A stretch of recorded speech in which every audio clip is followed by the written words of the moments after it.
Well, I guess we should start by introducing ourselves, huh?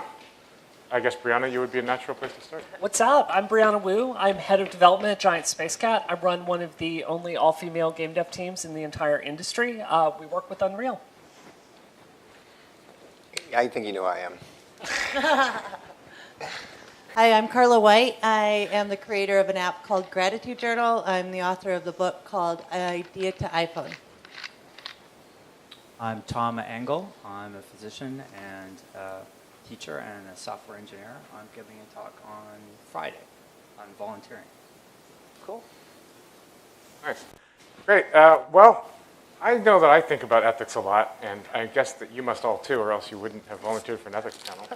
So, crackerjack. I'm going to start with one of the questions that I find myself asking all the time at DubDub, ever since the event. By the event, I mean the point when we all learned that we're being spied on all the time. Yeah. The thing that every time they introduce a piece of hardware, I wonder, is this the last generation of hardware that we can trust? Is this the first generation that we can't trust? Like, fundamentally, can we trust Apple? And how do we know? It's a great question. I think it's one of the most pressing questions that we have in our whole society right now. I think we've really turned a corner where you can look at some of the things that Google's doing, and it's fantastic, all these things you can do with big data. And some of the ways we're learning to process this massive amount of information we have, it's really exciting. You can solve problems in the industry right now that you couldn't have solved 10, 15, you couldn't have ever solved them before. But it's really coming at a cost. And I think it's really unfortunate that it's coming at a time where our government seems completely paralyzed to pass legislation or do anything to protect us as a people. So, can we trust Apple? Like, that's your question. I could say for someone that cares a lot about this stuff, they seem like the least bad option in the marketplace right now. When they talk on these issues, they seem trustworthy to me personally. But you can't know. And I personally am not going to feel safe on this issue until we have legislation and laws passed to protect us from a legal point of view. So, I just wanted to point out, I had a situation where I had to run out and buy a brand new 15-inch MacBook Pro. And the first thing I do is I set the input of the microphone to the output jack. There is no output jack. That sucker's on. Now, there is a little UI that I drag down to off, and gee, that UI tells me, oh, don't worry, put your fears to bed. That piece of hardware has been shut down. Nobody's listening. Except now we know that Siri's on all the time, whether you're wanted or not. I'm just gonna leave you with that. I don't know what that means. I just said it. Well, I hate the word mamapreneur or whatever they call it, so I'm not going to use that. But I'm a mom, and I worry about the next generation. Well, my kid's 3, and what sort of any privacy does he have? I mean, some to my own fault because I'm constantly putting pictures of him on the internet. And I really think that by the time his generation gets to be older, they're going to do a reversal of what this generation does and really, really want their privacy. And I don't know if it'll ever happen, which is unfortunate. At least nobody saw my teen years. That's really good. Well, your question about Apple, I'm with Bree. Yeah. I think the least bad at this point, based on the evidence we have so far. But completely trustworthy? I don't think so.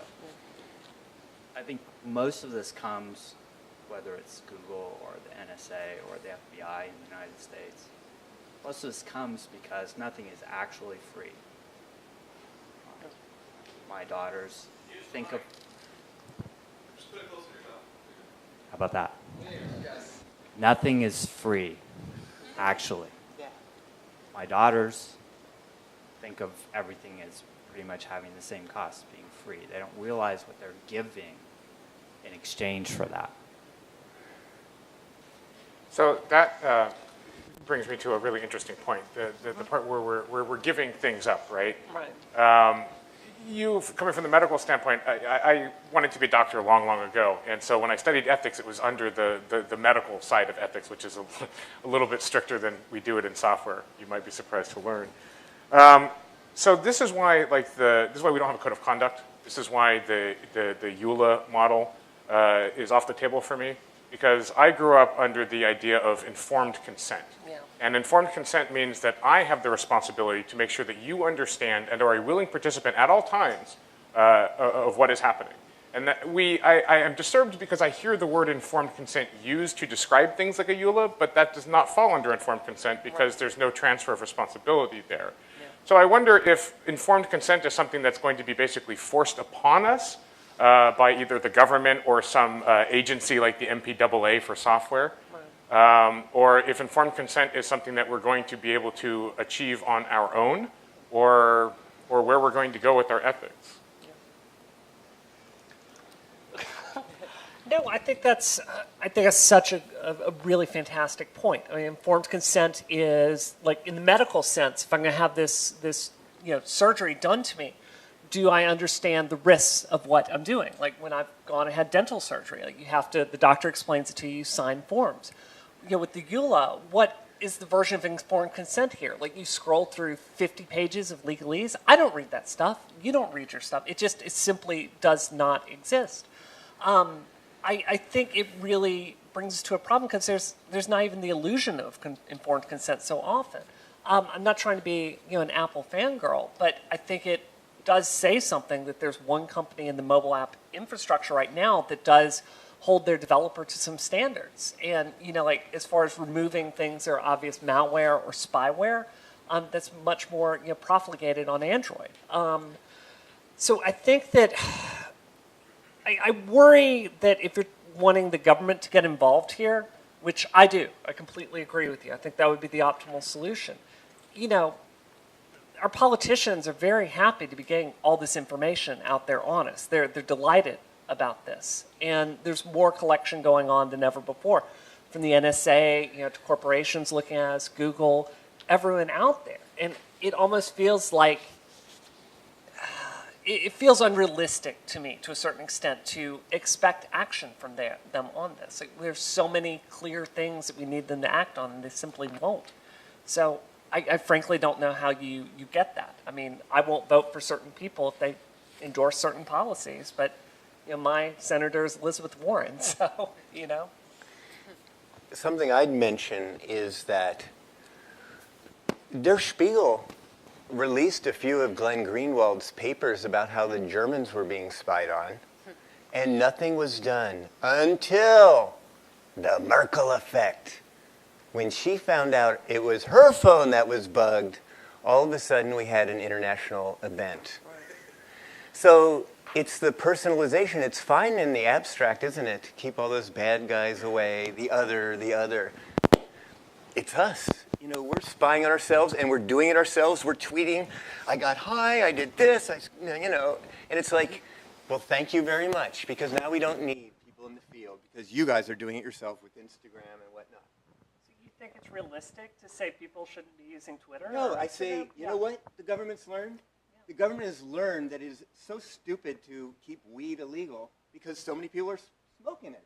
And now they know that. So, for example, the climate in this country has changed so much that we now in New Mexico have the Republicans have been giving out the new permits to their friends. In other words, the situation is flipped on this, just like it's flipped on other things. So some good things do come up. The things that, if you're trying to keep people, happy, keep your nose to the grindstone, etc., then you allow certain things so that illusion of freedom continues. Let's come back to this, because I want to go into this more, but I really want to hear especially what Tom has to say about informed consent. Well, this knowledge is power, information is power, and right now it's extremely asymmetrical. And I agree completely that the solution, if we are going to have one at all, is going to be laws. So we have to look at, but we elect the people who make the laws. How come we can't cause them to make the laws we want? That breakdown is also related to the information asymmetry. So the thing that, well, I mean, I would just ask, how can we get that to work? Right? In the past, it's been the press reporting, informing people. Almost everyone who knows about the spying doesn't want it, right? On them, at the very least, right? And all those people together should be able to elect people who will pass laws that protect us. So we have to look at why we're broken, why the press has not formed that function, is not performing that function now. Because they're gaining from it. I hope you don't mind me saying something on that. I think as geeks, I think something we really struggle with is communicating these kinds of ideas to normal people. Like, we're all here, we're super informed, we really understand this stuff. But if you're talking about NSA spying, if you're talking about Google aggregating mass amounts of your data, I think it's really problematic for us to get out there and make these issues aware to the public in a way that really resonates with them. And I think there was a massive lesson all of us could learn from watching the Heartbleed issue, really get a lot of traction in the press. This was an effective campaign. They had a logo. They had a cool name. They had a cool message out there. And I think part of the solution here is you sometimes have to break things down for people in an understandable way. And I think when we're talking about these issues of privacy and security and data aggregation, I think we could all do a lot better at explaining it to people in a way that they react to.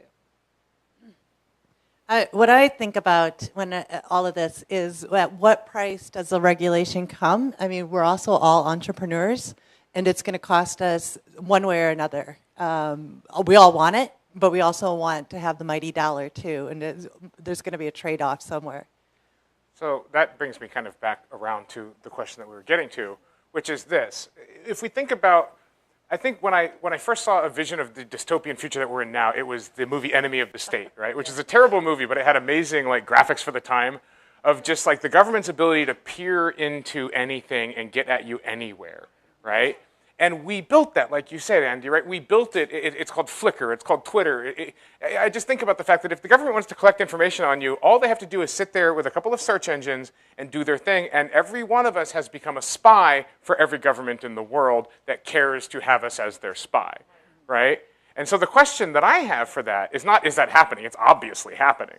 The question is, did we build that on our own, or did they slip investments here and there to make sure that we built the things that would coincidentally, there's some really cool features, but it also builds a panopticon. I can agree with the latter. I see that the government greased the wheels for that, yeah. Or certain individuals grease the wheels for that, yeah. The whole idea of Palo Alto is this isolated, come be in this place where you can think of the future and not of what's happening here, and help us dream this future. And they get Timmy Leary to write about how groovy it is to be jacked in. And then all of a sudden, yeah, we're going to get the left to freaking bring you guys in. And that's what it feels like. And so, and then I did actually write a Twitter app, so I'm definitely feeling the heat.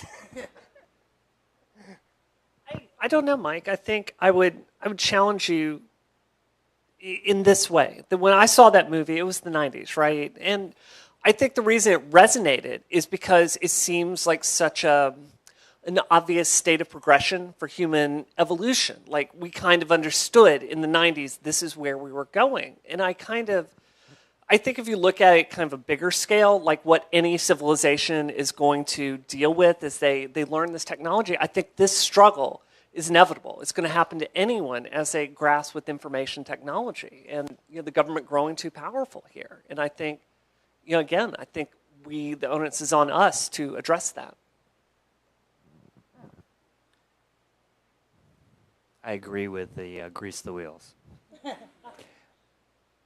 One of the slides that we had about the number of secrets, things classified as secrets, growing exponentially.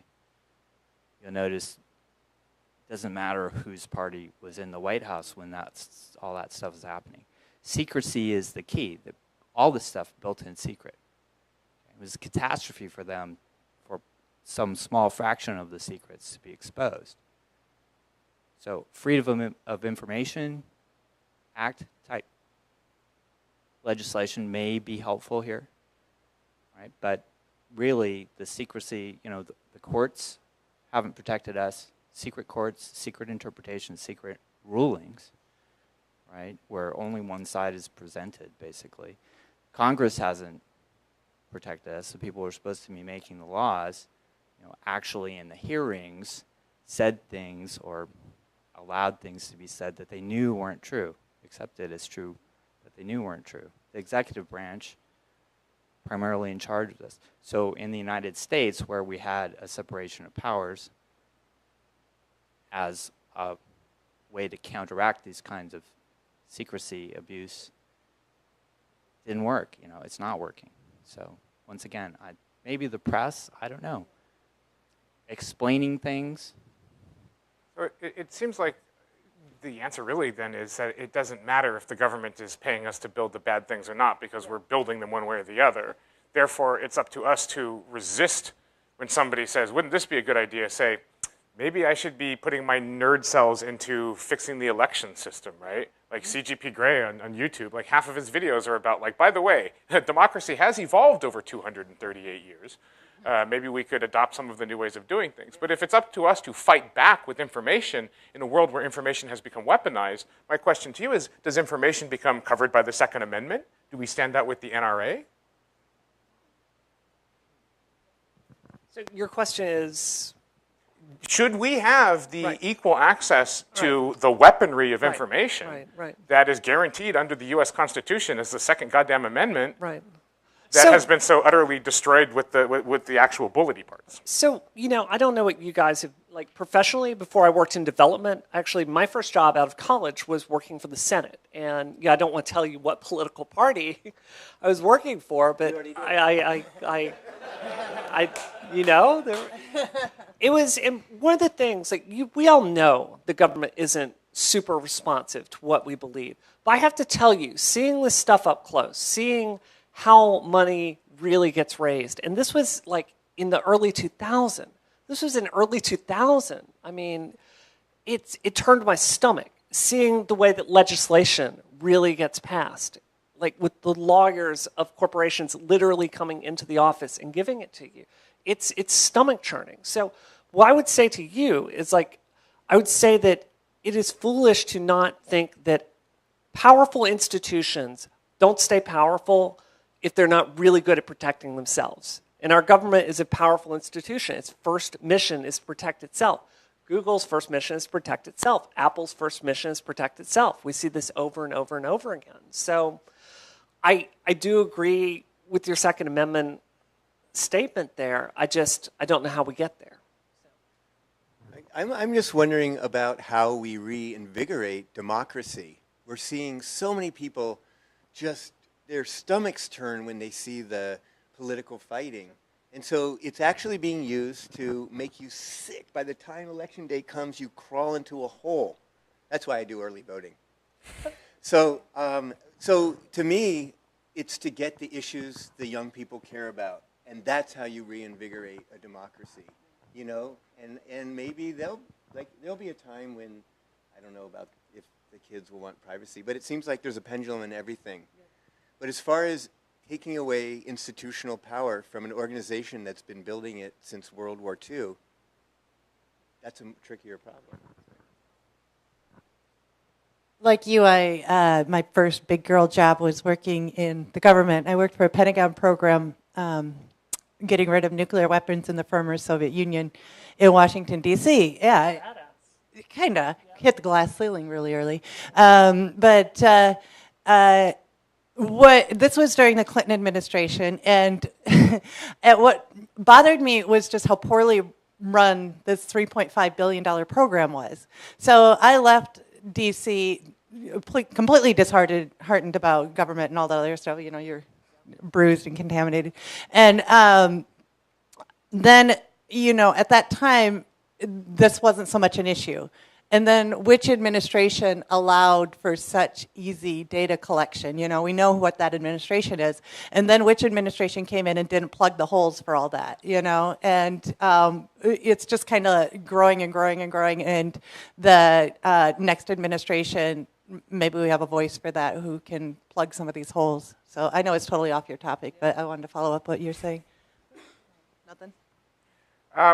No, I mean, I think it's totally on topic, right? Because it seems to me like we're the ones building the future, but we're limited to building the future in terms of like the machines, right? We talk to the machines, but when it comes to talking to the machine, we're locked out of that process, right? Because that's a different field. That's lawyers. I don't know if any of you listen to Radio Lab. Oh, yeah. They did a show recently about the authorization to use military force. I think that's where I heard this, where they were in where a bunch of drone guys and girls, I should say, equal opportunity murder. And basically what it comes down to is lawyers call all the shots, right? It's just rooms full of lawyers. And like there's an old expression that it's turtles all the way down. It seems to be lawyers all the way down.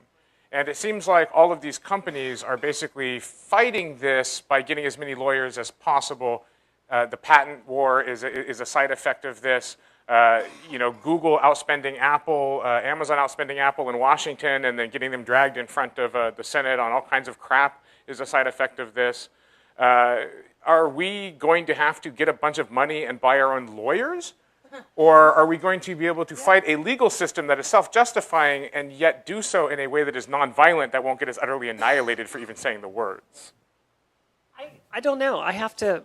This is a very jaded opinion here, but after what I personally have seen, and this is just my opinion, I think the apathy you're talking about is part of what they deliberately create, and I think this. I don't know, Mike. I think it's so tempting to fall back to this second grade civics class thinking. Like, we vote for the people and they do what we want. And the truth is, what was this, the big campaign finance thing that just broke the floodgates? Yeah. Wait, sorry? I forget, McCutcheon something decision. Right. It basically allows unfettered money to flow into elections. And I really think at this point, it's naive. I think it's naive to think that the people control it to a certain degree. I pounded the streets. In the middle of an 80-hour work week, I went out for my presidential candidate and tried to get him elected. He's been a complete failure on this issue, with all respect. And it just makes me feel powerless about this. So is the solution like a technological one? Is the solution for us to, come up with some app to get people actually excited about it? Is our answer to raise armies of lawyers? Hell yeah. That's the only reason they're winning. That's why they're winning. And we have to not fight with these dreamy tactics, but with reality. Like, we're engineers. We look at requirements. We implement solutions, Doesn't get bigger guns when you're talking about the government and corporations like Google sound just as naive as fighting with our fucking ideals?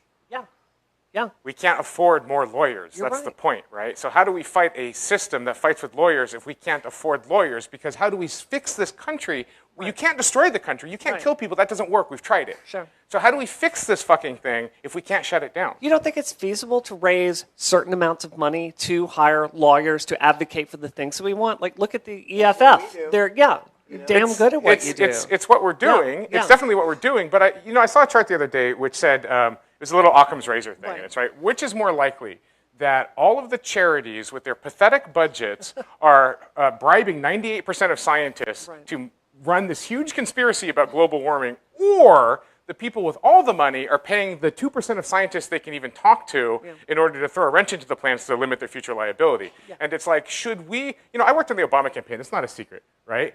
Yeah. I didn't work on the next Obama campaign, right? When they called me, I told them politely, good that you're involved, but fuck the hell off, right? Because what this president taught me is that, first of all, the president doesn't fucking matter. It's the system that matters, right? And second of all, fighting the system in the way that the system gives us to fight, Their framework is narrow. Yeah. It's not going to work, right? You're in the system. Of course it is. Definitely an oligarchy, Yeah. no question there.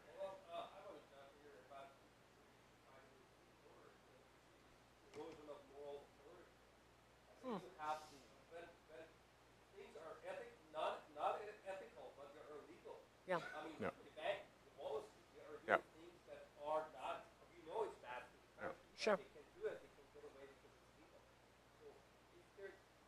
a one-dimensional machine. Yeah. Well, things from functional perspective, from legal perspective, are sound. No one can argue with it. But from moral perspective, emotional and intellectual, totally bankrupt. It hits the nail on the head. Yeah, Yeah. that's very well said. Yeah. People realize that you should get into the different exchange model. Unless you get into that model, you're stuck. So-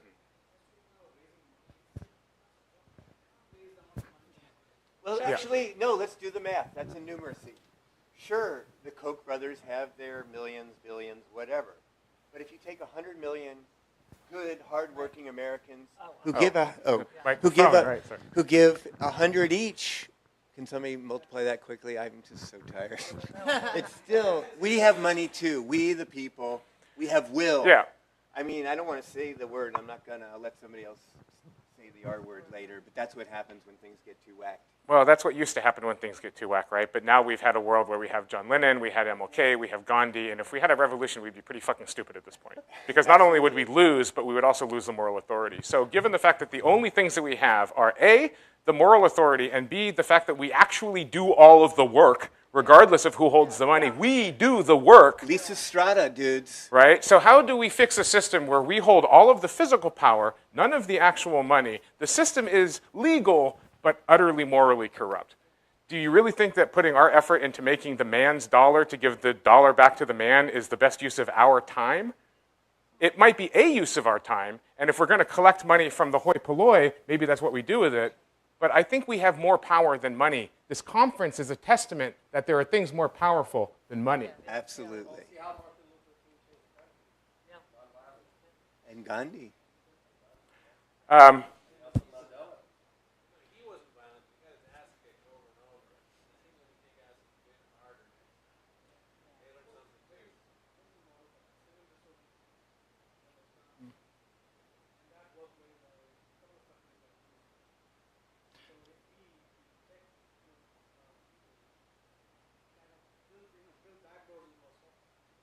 I have a strategy, the one they used in ancient Greece, Lisa Strada's strategy.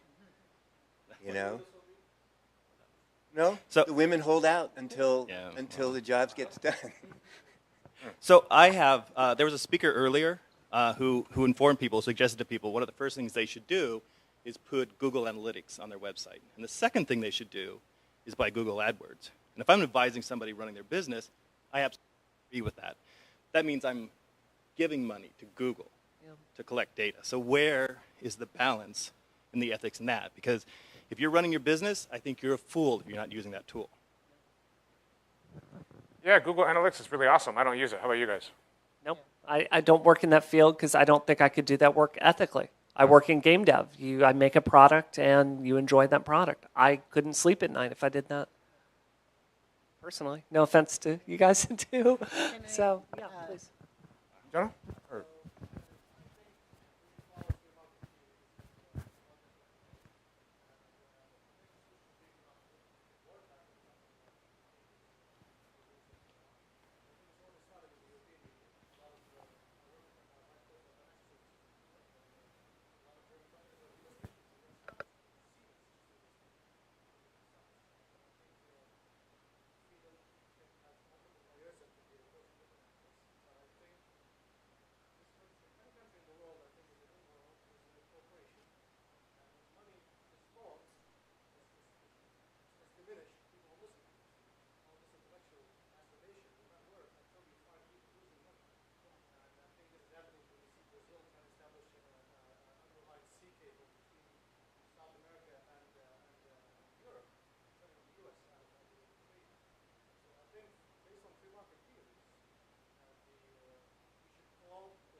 Which totally makes sense, right?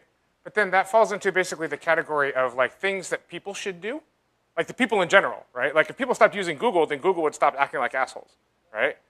But getting people to do anything is really hard, right? Getting people to buy my app is hard. So what do we, as the one holding the wrench, do?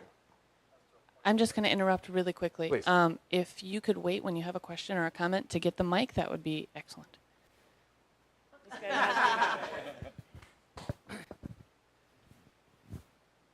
I was listening to all this, and we as a group are concerned citizens, right? So we care about this, but I feel maybe I feel wrongly, but I feel like a vast majority of our society is becoming more and more apathetic to this. And so, while we care and we are, a group of people who are thinkers and want to change it, what do we do about the society that where the most people, they don't really care that their data is getting used to, all their data is getting mined and Google knows everything about them. They don't care about that. What do we do to change that?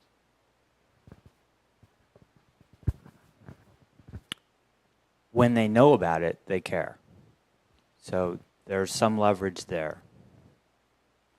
I don't know. Do you really think that's true, though? I mean, I don't. you have to know about it to care, but if that was true, then once Snowden happened, I don't know why we're having this conversation. Right. I'm kind of at the crux of this with my app.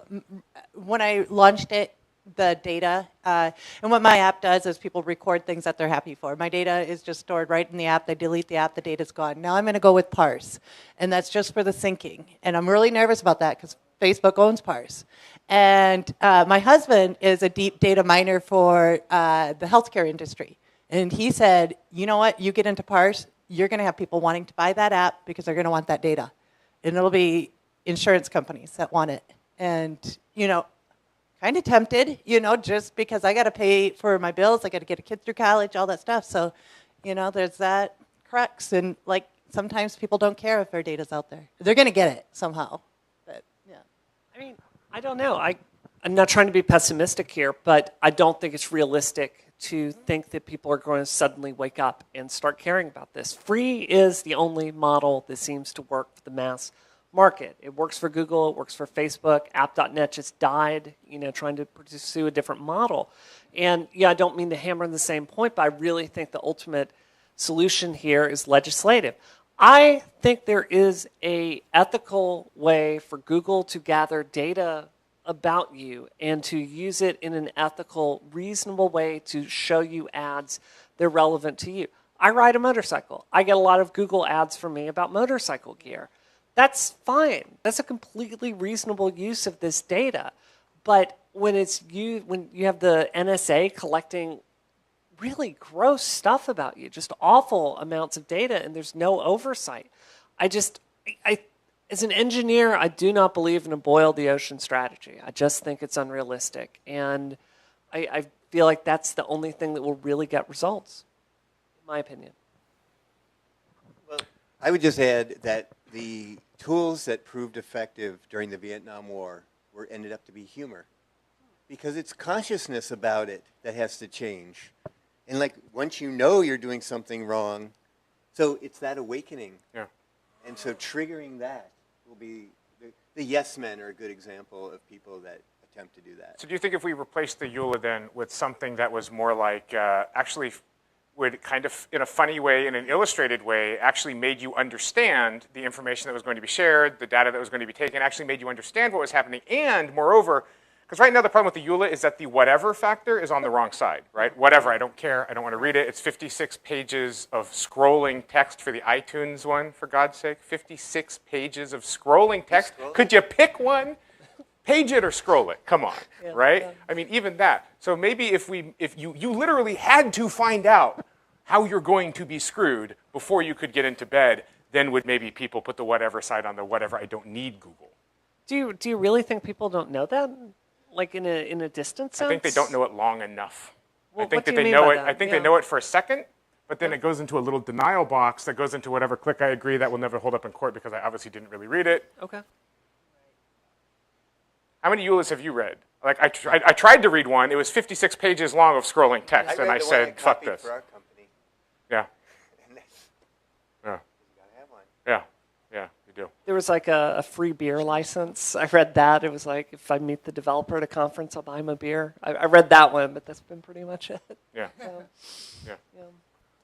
I have a comment and kind of a question. We're all talking about how to get youth involved in politics, how we can change this. I haven't heard anyone talk about education yet, and there's a lot going on politically with that too. There's Common Core. Not everyone, but a lot of people are up in arms about Common Core and just the mass problems with elementary education, university education, debt, money. I mean, all of this comes into play, and that's your youth. That's the people that aren't voting, that you know apparently don't care or whatever about this. They aren't reading these agreements. They have no idea how much information the government, Google, all have on them. And I think that's one way that we as developers, designers, and creatives, you know, have a way that we could offer alternatives to education or augmented ways to learn. You know, I have learned a lot that honestly I didn't learn that much in college. I learned by self-teaching, by finding the information that I wanted to learn and learning it. You know, and I think we can make that easier and we can make that more public and we can make younger people more aware of that. And I'm just wondering, what are your guys' thoughts as our role in the future of bringing possibly a better education, I guess is what I'm saying, to the masses and to young people? I think education is fundamentally broken. I think you have colleges have become for-profit institutions in my lifetime, like since I went to college in the late 90s, and it is so much worse now than it was then. And I it's so funny that you have it swing the other way around. Like we had, the guild system several hundred years ago. But I think like if you want to be a developer, I can see the value of a CS degree, but I also think that like getting out there and doing it is the only way to really make it happen. And like there was a 17-year-old girl at my company. We just brought her in for an internship. We taught her a professional Unreal pipeline. Sit down, make the animations, here's the programs, here's how you use it. And I think like in education, I do think there are alternatives there. You seem like you have a lot to say on this. No, I don't. Yeah. About the education, that's it. That's the critical thing. In New Mexico, that core curriculum thing has caused almost half the teachers in the state to quit. And their testimony before the legislature was heart-rendering. And, the ones that taught the special ed kids are being, they're being graded on the scores that these kids obviously can't take that test. So that's so broken and wrong, but, what happens is you break it bad enough and people will fix it. And I just don't want to see it get broken that bad. I want to start the repair job now. I think they're very happy with it broken. It does. I think it is happening with the repair job. Montessori's and, other alternative schoolings, hack schools, they're few and far between, but, where there's a opportunity, there's... So I almost feel like doing a survey. How many people here are from outside the U.S.? Where this, not really. No wonder they're here at this. They understand. Well, I mean, for one thing, the educational. So when you said you're like education is fucked, and we're all like totally, but it's mostly just fucked in this country, right? In most countries, education might not be super awesome, but at least it's a tool of equality and not a tool of inequality. Which is why I worry about things like I went to Montessori for like 6 months and learned more than I did in 12 years of school, right? But then I couldn't afford it anymore, right? And so when we have solutions that you have to pay for, and we're just dividing people, then education becomes not something of equality, something of inequality, and it just makes the system more broken. It's like cutting down all the trees and burning all the carbon at the same time. Who would do that, right? So I had a question slightly about, you're asking about weaponizing, how to fix this. So the way I see, I'm sure this is quite a common opinion, that the internet's sort of part of our evolution. I see myself as part of a global connection. I mean, in the sense of how evolution may occur is a connected series of minds. That's how we solve many of our problems around persistence and limited lifetime. So the way I see the internet is our ability to become more than we are. And the information that we share and we choose to share is one part of it, and it is being weaponized. But like any great powerful thing comes great responsibility with it. So the solution I see to this problem is to overshare. It is to become and to accept this is part of our evolution. It is our fate. People are evil. They will choose to use this incorrectly, but there can also be great good from it. So if we choose to share all of the information that we have, we put it on, we become a group, a connected world, and we enforce that with the solutions that we build. Things like HealthKit provide this set of information, this fantastic, powerful bit of information that can be used for evil, cannot. But we weaponize it by producing these solutions that share, and we push this data, and we share freely in our own community. And then we have the power because we own all of this information. Yeah. And then only then, through that education, do we reset. It will either go and explode and it'll collapse, but it is that point. We are at the point of no return, and to fight it, is to suffer. So let me say something to you that is more of an ethical exercise than a criticism of what you said per se. What if the internet is the ring of Sauron? First of all, like, question for the panel, like, where's Mordor and how do we get there?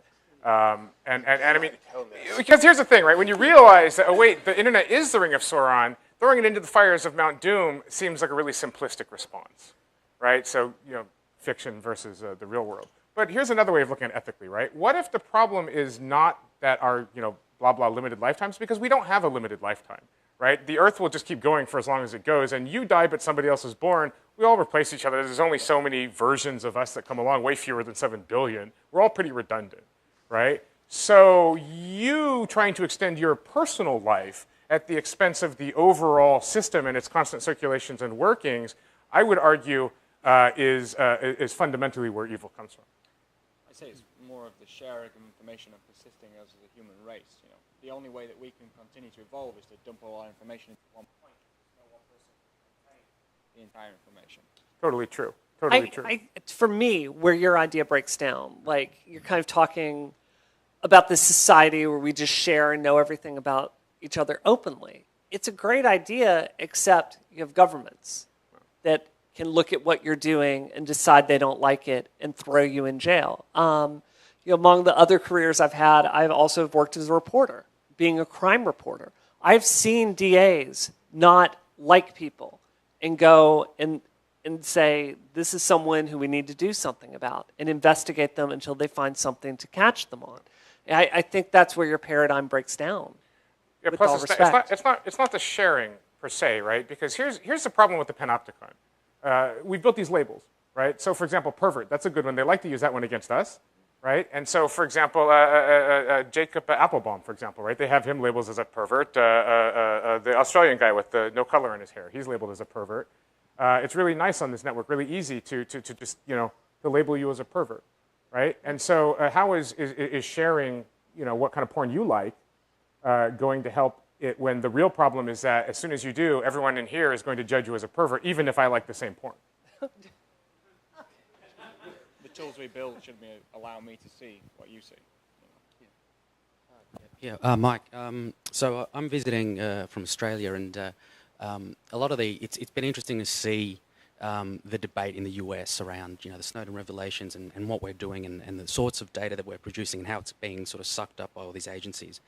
And from afar, I think some of the issues that you guys are grappling with, we are also grappling with, and we have a different society, but one that is also sliding towards where you guys are at, I think, as well. And it's really interesting. We live in a time right now in my country where we are sort of, you know, rolling back a lot of great reforms when it comes to, you know, the environment, when it comes to research, when it comes to, you know, equitable access to education. And, like, we feel at home that we are increasingly living in a society where the people that have the right expertise, the most intelligent people in our society, the people that have dedicated their lives to research around our environment, the climate, education, are being marginalised. They're being defunded by the system itself. They cannot broadcast to the people that need that information. There is a dumbing down that is happening within our society, and the media at home, which is predominantly owned by News Corporation, which are the owners of Fox News here. In Australia, they own a lot of you know, media there as well, and they are complicit in that, I feel. I just feel that we, as a people, are not getting access to the information from the people that are the most intelligent in our society when it comes to fixing these big problems that we have. That's a question and a comment at the same time. I mean, it seems like it's because we're trying to all cover our own asses, right? Yeah. I mean, that's what it comes down to. It's like when we're talking about, you know, every company's primary job is to take care of itself. I want to argue, I don't know if it's actually true or not, but I want to argue that Apple is the one company that seems to think it has responsibility toward people as a whole, as opposed to merely for Apple. I feel like, and maybe this is just wistful thinking, but I feel like Apple has a history of hurting itself by doing what's right. Yeah, no, I definitely agree with that. I think it's so striking that, I mean, you guys saw the keynote yesterday. They talked about opening up the Touch ID, API so developers can access it. I cannot imagine another major company in the world taking a minute out and say, listen, here are the privacy considerations we're thinking about, and really stressing that. And I think it really shows. And I also agree they get their ass kicked when they stand up and do the right thing. That could have been pure window dressing because of the rancor going on. Sure. Well, sorry. This is my 29th year or so working with Apple or whatever. Okay. Okay. Respect all opinions here. Did you want to say something, Tom? Apple has the most carefully crafted corporate image of any company on the planet. Okay, so you believe about Apple what they want you to believe about them.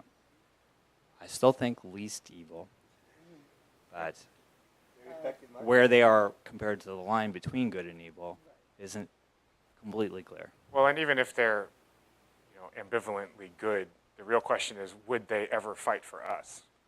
Right? There's not doing evil, and then there's putting your neck out. I think that they think it is profitable to fight for us, and I want to encourage that. Yeah, so how do we keep it profitable to fight for us, right? So there's been a lot said about how broken things are here educationally, campaign finance, and so on. And in a lot of European countries, things are presumably less broken educationally, campaign finance, and so on. Yet, there was just a European election. In France, for instance, top of the polls, the National Front. The problem worldwide, not just here, is that we here are preaching to the converted. It's over and over. We agree, we understand each other, our differences are this much. Nothing is really, that we have no differences.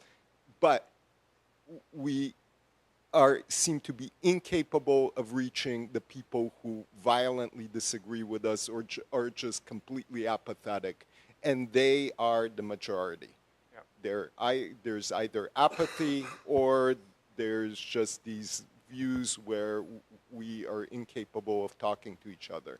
And what we need to do somehow, and I have no idea how, is to start preaching to the non-converted and talking to them and reaching them somehow. Until that happens, it doesn't matter if we fix the political system a little bit or not, if we get money out of politics or not, if the majority of the body public just doesn't get it and we don't get how to make them get it, we will continue to have problems as a society and continue to have problems being ethical I as fully developers. agree. I mean, I think that to me, this is why this is the only group that's interesting to talk to about these kinds of things, because every answer to the question, why are things so screwed up, is always going to be answered with because of them, right? And what do we need to fix? They need to fix it, right, is always it. This is why, at the risk of being a dick, it's like I don't care about all of your explanations for what the world needs to do, right? The world doesn't do shit. They're lazy and useless, and we build every fucking thing for them. So why are we building it wrong, and how do we build it right? I just want to build on that last comment. So everything here in America is broken, fucked up. There's all these problems. What about the option of leaving? I mean, I have a number of my friends who have left over the last couple of years and have decided to just go find better pastures elsewhere where they can focus on doing what they love without a lot of these problems. Do you guys have any thoughts on that?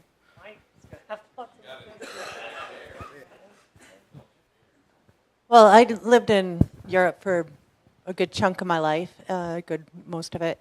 And I would love to live there again, actually, because of certain issues just like this. Families in the United States, I wish they weren't. There are some other ties to, rather than just, I don't like how things are run. But I don't think abandoning ship is the answer either. It's not necessarily abandoning ship, though, right? Because, and this is something that I, as an expat, have to face, right? Because to the United States, I'm a traitor, right? There's no such thing as an expat American, right? When I tell them that I don't live in the United States, they flag my passport because that doesn't make sense. You have an American passport. And then they tell me that I have to lie and say that I'm a resident even though I don't live here, which puts me in the position of knowingly lying to the government, which is something that they can bust me for, right? Which is kind of shitty. So I don't even know where I was going with that. It's just one of those things. It's just one of those What things. have you, I mean, I've talked to you a bit about why you chose to, you know, leave. I mean, is it better? The thing is, I never chose to leave, right? No. That's the important thing. I never chose to leave. When I left Apple, I said, it's a great big world out there, and I realized that we all have our living place decided for us by our boss or by our parents. And I said, I'm just going to see the world, and I'm going to see what the different systems are, and which one seems like it provides the best product for the lowest price. Yeah. Right? So I didn't, it wasn't a question of, you know, fuck the US, I'm going to Amsterdam. Because first of all, one thing living abroad has taught me, you will never escape the empire. Yeah. Anything in this world that you are comfortable being a part of, you will not escape the empire. If they want to get to you, they will get to you, and you might make it a little bit harder for the local dicks in the local PD to get to you, but as far as like the three-letter guys, those guys get to you anywhere, right? And the Netherlands, oh, believe me, they're no better than anyone, right, when it comes to doing what's convenient and profitable for them, right? The only difference is that they're a bunch of nerds, and they actually say the words, that doesn't make any sense, why would we do that? And that seems to work out pretty well. And as far as the thing about, like, the biggest thing that prevents people from leaving here or anywhere is that their families are here. And for all of my friends except for like one, I would point out that that wasn't always true. Somebody had to say, fuck this, there might be something better out there. And it's not abandoning, now I remember where I was going with this, because I'm probably not going to live there forever, because I'm going to go where I'm needed, right, where the work is, right? Maybe one day Apple calls me and says, oh shit, we have something that we need you to do. If Apple says, not that we'd like you, but that we need you, what are you going to say? Oh, I'll be right there, right? You tell me about it when I get there, don't worry about it. Like, not that they're going to tell you, right?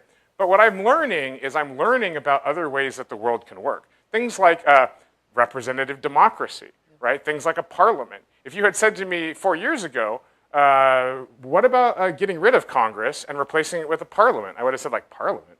The fuck is that? What is this, Europe? But now I understand why we invented parliament, right? To fix the kind of problems that we have here. Oh,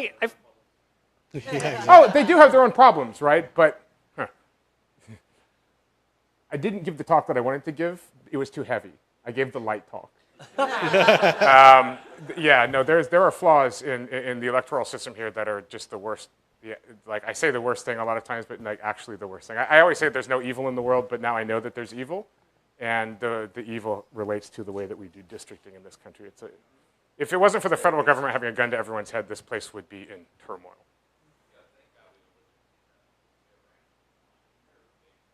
Yeah, we do.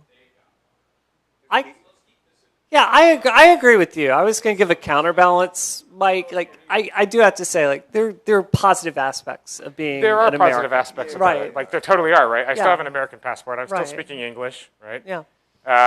But the reality is that it's the same reason why you and I differ on this, right? You give a lot of compliments to your team. I don't, right? Yep. Because compliments are a fucking waste of time, right? Until we ship, compliments are a waste of time because all they're going to do is make you feel like you're doing a good job when there's still a chance that you could be doing better. Wow. Yeah, I You don't know. agree with that My at all. parents are terrible. That's bullshit.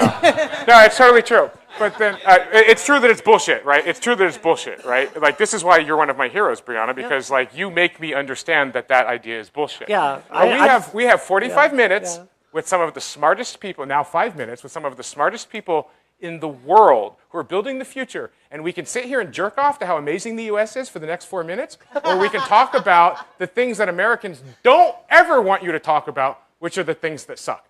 And Tehran's not that bad.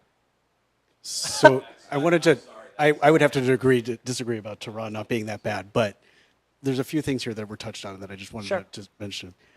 The first thing was, as you said, it would be great if education would break. And I've actually done technology strategies for school districts and stuff. I've done a lot of this in there. I'm sorry, and I said it would be good if technology broke? No, yeah, he was saying school district broke. Okay, right. And it would be. The problem is that they're actually by law not allowed to. So when they start to actually really fail, somebody kicks in to take it over on it. So that unless we change those laws, that's not going to happen. So we have to go at it in a different way. My second thought is that I do think highly of America, and I think highly of a number of countries out there. And I do not think that it's their fault and their fault and their fault. I think it's our fault. I think that every one of us is responsible for making the world a better place. I think that every one of us needs to say, what can I do? I think it might happen at the community level. It might happen at the state level. It might happen at the federal level. And I do a lot of this in my community in there. I spend a lot of time on doing that kind of stuff. And I think we need to look around and say, how can I make that a little bit better? And one way that I would encourage people to do, and I know that this sounds kind of bizarre, and I'm going to go out on a limb and say something here. Let me get the whole sentence out before anybody forms an opinion. I am a registered Republican. The reason I am a registered Republican is my wife is a registered Democrat. And I want to see the mailings on both sides. Because I am neither a Republican nor a Democrat. I'm an independent, really. And I want to understand it. I actually will go and turn on Fox News as often as I will MSNBC. Because if I can't articulate the argument on both sides, then I don't understand the issue. And so I encourage you all to do this and then to go see how you could change the world. That was my thought. I feel like that sums it up. I think we should just close on that. Like, honestly, I think we should just close on that. Because we're totally out of time anyway. And thank you, everybody. I appreciate the fact that you all have more questions. Thank you to our panel very much for being here. And today is the heavy day, right? Today is the challenging day. So now we have the Awesome Beard Bash. The Awesome Beard Bash, right? Which is right. And this, I'm going to tell you guys this because I have your ear for like one more minute. And this is the thing that you don't know about the Beard Bash. You have to know. Get on the stage with the band, right? Because the band is incredible. And if you've never felt what it's like to be a rock star, to have that microphone, to have that band, no matter how bad you suck, they are like Keynote. You will come off as amazing. Get on stage. I'll see you tonight. Thank you all very much.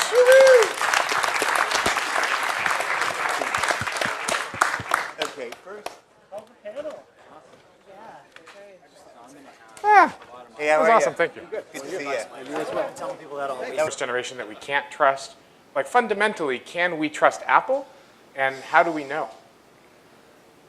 It's a great question. I think it's one of the most pressing questions that we have in our whole society right now. I think we've really turned a corner where you can look at some of the things that Google's doing, and it's fantastic, all these things you can do with big data. And some of the ways we're learning to process this massive amount of information we have, it's really exciting. You can solve problems in the industry right now that you couldn't have solved 10, 15, you couldn't have ever solved them before.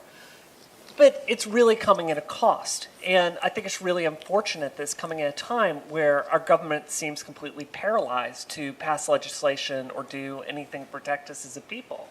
So, can we trust Apple? Like, that's your question. I could say for someone that cares a lot about this stuff, they seem like the least bad option in the marketplace right now. When they talk on these issues, they seem trustworthy to me personally. But you can't know. And I personally am not going to feel safe on this issue until we have legislation and laws passed to protect us from a legal point of view. So, I just wanted to point out, I had a situation where I had to run out and buy a brand new 15-inch MacBook Pro. And the first thing I do is I set the input of the microphone to the output jack. There is no output jack. That sucker's on. Now, there is a little UI that I drag down to off, and gee, that UI tells me, oh, don't worry, put your fears to bed. That piece of hardware has been shut down. Nobody's listening, except now we know that Siri's on all the time, whether you're want it or not. I'm just gonna leave you with that. I don't know what that means. I just said it. Well, I hate the word mamapreneur or whatever they call it, so I'm not going to use that. But I'm a mom, and I worry about the next generation. Well, my kid's 3, and what sort of any privacy does he have? I mean, some to my own fault because I'm constantly putting pictures of him on the internet. And I really think that by the time his generation gets to be older, they're going to do a reversal of what this generation does and really, really want their privacy. And I don't know if they'll ever have it, which is unfortunate. at least nobody saw my teen years. You know, that's really good. And informed consent means that I have the responsibility to make sure that you understand and are a willing participant at all times of what is happening. And that I am disturbed because I hear the word informed consent used to describe things like a EULA, but that does not fall under informed consent because there's no transfer of responsibility there. Yeah. So I wonder if informed consent is something that's going to be basically forced upon us by either the government or some agency like the MPAA for software, or if informed consent is something that we're going to be able to achieve on our own, or where we're going to go with our ethics. No, I think that's such a really fantastic point. I mean, informed consent is like in the medical sense. If I'm going to have this surgery done to me, do I understand the risks of what I'm doing? Like when I've gone and had dental surgery, like the doctor explains it to you, you sign forms. With the EULA, what is the version of informed consent here? Like you scroll through 50 pages of legalese. I don't read that stuff. You don't read your stuff. It simply does not exist. I think it really brings us to a problem because there's not even the illusion of informed consent so often. I'm not trying to be an Apple fangirl, but I think it does say something that there's one company. Well, your question about Apple, I'm with Bree. I think the least bad at this point based on the evidence we have so far. But completely trustworthy? I don't think so.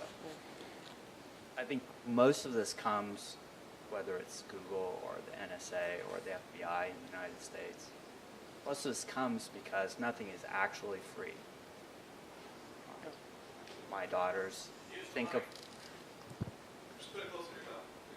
How about that? Nothing is free, actually.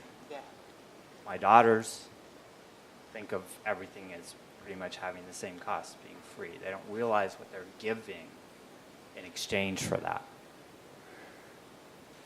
So that brings me to a really interesting point, the part where we're giving things up, right? Right. Coming from the medical standpoint, I wanted to be a doctor long, long ago, and so when I studied ethics, it was under the medical side of ethics, which is a little bit stricter than we do it in software. You might be surprised to learn. So this is why, this is why we don't have a code of conduct. This is why the EULA model is off the table for me, because I grew up under the idea of informed consent. Yeah.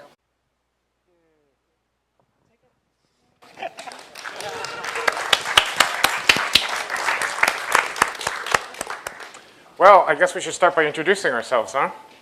I guess, Brianna, you would be a natural place to start. What's up? I'm Brianna Wu. I'm head of development at Giant Space Cat. I run one of the only all-female game dev teams in the entire industry. We work with Unreal.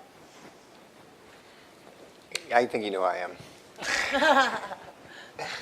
Hi, I'm Carla White. I am the creator of an app called Gratitude Journal. I'm the author of the book called Idea to iPhone. I'm Tom Engel. I'm a physician and a teacher and a software engineer. I'm giving a talk on Friday on volunteering. Cool. Nice. Great. Well, I know that I think about ethics a lot, and I guess that you must all too, or else you wouldn't have volunteered for an ethics panel. So, crackerjack. I'm going to start with one of the questions that I find myself asking all the time at DubDub, ever since the event. By the event, I mean the point when we all learned that we're being spied on all the time. Yeah. The thing that every time they introduce a piece of hardware, I wonder, is this the last generation of hardware that we can trust? Is this the first